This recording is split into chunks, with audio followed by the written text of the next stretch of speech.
Hello అండి అందరికీ welcome to Padma Prasad vlogs. చూస్తుంటేనే మీకు నోట్లో నీళ్ళు ఊరుతున్నాయా? కొబ్బరి పచ్చడి చేశానండి నా స్టైల్లో. ఇలా ఒక్కసారి ట్రై చేయండి. కొంచెం అన్నం తింటే చాలు అనుకునే వాళ్ళు కూడా పల్లెముండు అన్నం తింటారు, అంత కమ్మగా ఉంటుంది.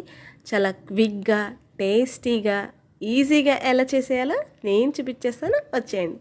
ప్యాన్ పెట్టుకొని కొంచెం ఆయిల్ వేసుకున్నా అండి, అంటే ఒక అర స్పూన్ దాకా ఆయిల్ వేసుకున్నాను. ఆయిల్ వేడెక్కాక 8 నుండి 10 దాకా పచ్చిమిర్చిని కడిగి ముక్కల కింద కట్ చేసుకొని మూత పెట్టి జస్ట్ ఇలా ఒక్క 2 నిమిషాలు మగ్గబెట్టుకోండి చాలు. అంతే అండి, ఎక్కువ మగ్గ అవసరం లేదు.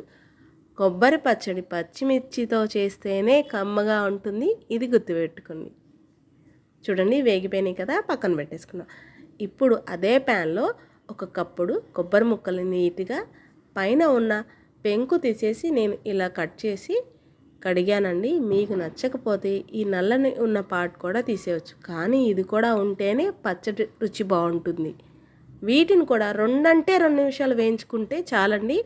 ఈ పచ్చడికి టేస్ట్ రావడానికి ముక్కలు వేయిస్తేనే కమ్మదనం ఉంటుంది. ఇప్పుడు అదే ప్యాన్లో 4 మీడియం సైజ్ టమాటాలని 3-4 ముక్కల కింద కట్ చేసి వేసేసి పచ్చిమిర్చి వేయించాను చూడండి, ఆ మాదిరిగానే హై ఫ్లేమ్లో లో ఫ్లేమ్లో అడ్జస్ట్ చేసుకుంటూ 2 నిమిషాలు, 2 అన్నాను కానండి, 7-8 నిమిషాల దాకా పట్టింది నాకు మగ్గ పెట్టుకోవడానికి. టమాటా పైన ఉన్న తోలు సపరేట్ అయితే సరిపోతుంది, మరీ బాగా ఏమీ మగ్గ పెట్టవసరం లేదు. చూడండి నాకు 6-7 నిమిషాలు పట్టింది ఇలా టమాటాలు మగ్గడానికి. ఇప్పుడు టమాటాలని స్టవ్ ఆపేసి చల్లారి పెట్టుకున్నాం. ఈ లోపల మనం మిక్సీ జార్లో వేయించిన పచ్చిమిర్చి, వేయించుకున్న కొబ్బరి ముక్కల్ని వేసేసుకొని రోట్లో దంచుకుంటే ఆ టేస్టే వేరండి. నేనైతే మిక్సీ జార్లో చేసేస్తున్నాను. ఒక స్పూన్ జీలకర్ర, 5-6 వెల్లుల్లి రెబ్బలు పొట్టుతో సహా వేసేసాను. రుచికి సరిపడా కల్లుప్పు, నా దగ్గర చింతపండు గుజ్జు అవైలబుల్గా ఉంది, అది వేసేసండి. కోర్సుగా అంటే బరగ్గా, లేదంటే కచ్చబచ్చ గ్రైండ్ చేసుకుంటే సరిపోతుంది. ఇప్పుడు మనం చల్లారి పెట్టుకున్న టమాటాలని కూడా వేసి ఇంకొక తిప్పంటే తిప్పుదామండి. మరీ ఎక్కువగా గ్రైండ్ చేసామా పేస్ట్ లాగా అయిపోతుంది, కొబ్బరి పచ్చడి తిన ఫీల్ ఉండదు. చూడండి ఈ మాదిరిగా నేను గ్రైండ్ చేసుకున్నాను.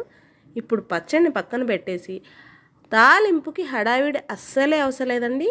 తాలింపు గిన్నె పెట్టుకున్నామా, ఒక స్పూన్ ఆయిల్ వేసుకొని అర స్పూన్ దాకా ఆవాలు, అర స్పూన్ జీలకర్ర, అర స్పూన్ పచ్చిశనగపప్పు, 2 ఎండుమిర్చి కాడలతో సహా, అలాగే ఒక రెబ్బ కరివేపాకు, చక్కగా తాలింపుని కొంచెం ఎండుమిర్చి కాడలు కాలేదాకా వేయించుకొని పచ్చళ్ళలో తాలింపును అలా వేసి ఒక పచ్చి ఉల్లిపాయని పెద్ద పెద్ద ముక్కల కింద కట్ చేసి పచ్చళ్ళలో వేసి కలుపుకొని తింటూ ఉంటే పుల్ల పుల్లగా, కారం కారంగా, అక్కడక్కడ ఉల్లిపాయ తగులుతూ ఎంతో కమ్మగా ఉంటుందండి. చూడండి చాలా క్విక్గా ఎలా చేసేసుకున్నామో కదా.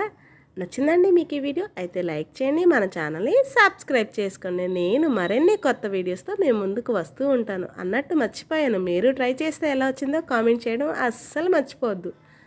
అంత అన్నం పెట్టుకొని అంత పచ్చడి వేసుకొని నేను తినేస్తా.